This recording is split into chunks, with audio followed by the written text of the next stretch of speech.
Enemy elite, north, 50 meters. Oh god! I'm calling. Stand up. Yep, that's me. You're probably wondering how I ended up in this situation.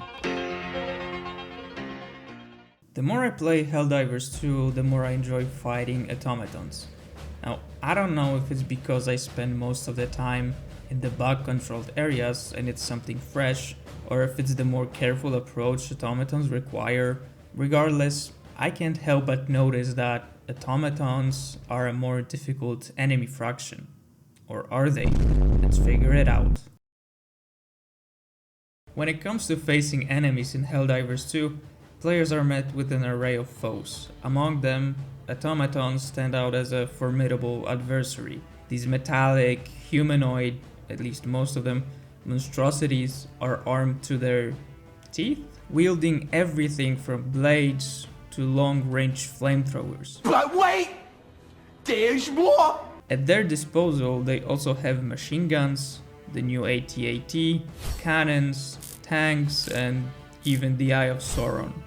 What the hell is even that? Oh, and believe me, they don't hold back. Surprisingly, or not, the challenge with automatons lies not just in their firepower, but also in their strategic approach.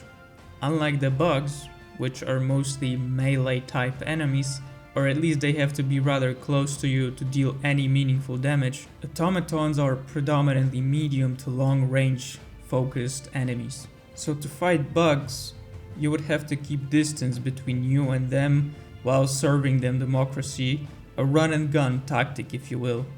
Basically, the more you move, the safer you are. To fight automatons, it's quite different. Since they can attack you from significantly further distances compared to the bugs, that approach forces players to adapt by using cover and utilizing weapons that are medium to long range as opposed to shotguns or SMGs.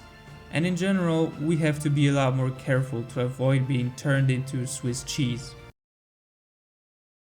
Now let's talk about the dynamic between facing bugs versus automatons. As I mentioned earlier, You serious? I just told you that a moment ago.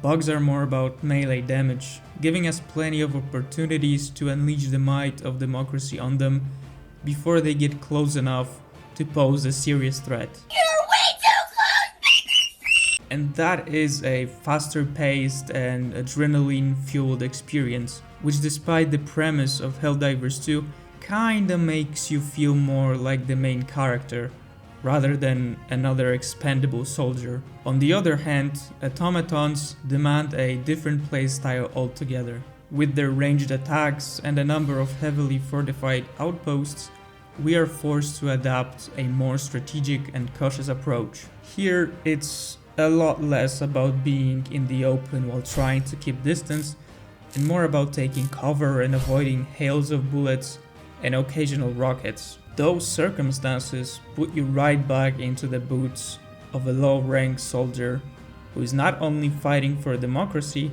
but also desperately trying to make it out alive. Saying that most Helldivers don't like to fight automatons is not an exaggeration. Why?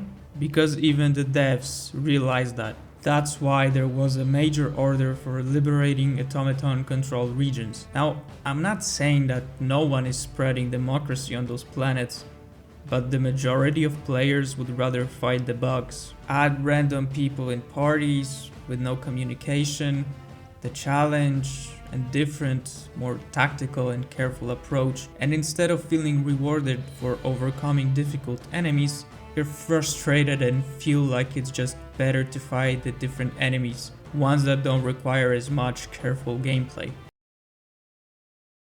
Before we wrap up the video, I wanted to say that I'm not against the automatons, nor am I complaining about them or the fact that they require a different approach. Like I said in the beginning, I quite like fighting them, and hopefully soon the Illuminates will join the enemy roster, and they will most likely require a different approach as well, and that's completely fine. To me, the biggest issue lies in the weaponry that can deal with the heavy armor of some automatons. The addition of the latest cannon is a step in right direction, though time will tell if and how much it'll be nerfed, because right now it's very powerful. But the game is still new, and with devs like those who work at Arrowhead Studio, we can expect a lot more amazing content and balance changes to make the game even more enjoyable to play. So there you have it, folks. My take on why some of us might not like automatons, or at least struggle with them more than with the bugs at the same level. If you enjoyed the video, like and a subscription will be much appreciated. Also, let me know in the comments below whether you like automatons or not. And that's all for now. See you in the next video.